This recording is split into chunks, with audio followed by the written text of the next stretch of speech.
আসসালামু আলাইকুম, আশা করি সবাই ভালো আছেন। আজকে আমরা সৈয়দপুর থেকে চিলাহাটি যাব। প্রথমে অনেকক্ষণ অপেক্ষা করার পর ট্রেন আসলো। তারপর আমরা একটু হাঁটাহাঁটি করে ট্রেনে উঠলাম। ট্রেনের টিকিট কাটিনি, তাও একটা সিট নিয়ে বসে পড়লাম, একটু জানালা দিয়ে ভিডিও করলাম। তারপর আমরা সোজা চলে গেলাম চিলাহাটি থেকে। সেখান থেকে নামে আমরা এখন যাব বর্ডারে। তো আমরা যাচ্ছি। চিলাহাটিতেও এরকম অবস্থা, এদিকে ভুট্টা, বাদামের গাছ, আশেপাশে সব এগুলা বাদামের গাছ দেখতে পাচ্ছেন। তো আমরা চলে আসলাম বর্ডারে। আমাদের সামনে দেখা যাচ্ছে বর্ডার, এই যে পতাকা, এখান থেকে বাংলাদেশ সীমান্ত শেষ, সামনে তার কাটা দেওয়া আছে।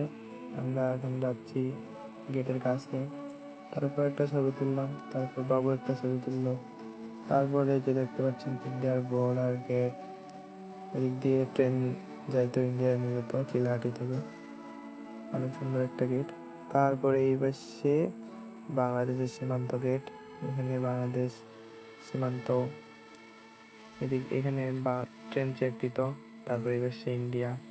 সামনে এখানে একটু সামনে গেলেই আর যাইতে দেয় না। তারপর চলে আসলাম চিলাহাটি রেলওয়ে, এখানে একটু হাঁটলাম।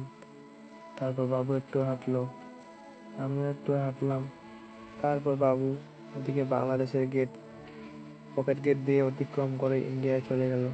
সে আশেপাশে দেখলো না, যে আবার ভিডিও করতেছে। তারপর আমরা এখান থেকে বিদায় নিচ্ছি, চলে যাচ্ছি ইন্ডিয়া, বাংলাদেশের মাঝখান থেকে। তারপর চলে আসলাম railway station, Chilahati railway station. সেখানে ট্রেনে উঠলাম 6:30টায়। তবে আমরা কোনো টিকিট কাটিনি, রাতে বাবুকে একটা পিক তুলে দিলাম। তারপর আমরা সৈয়দপুরে নামলাম, নামে ট্রেন থেকে বিদায় জানালাম।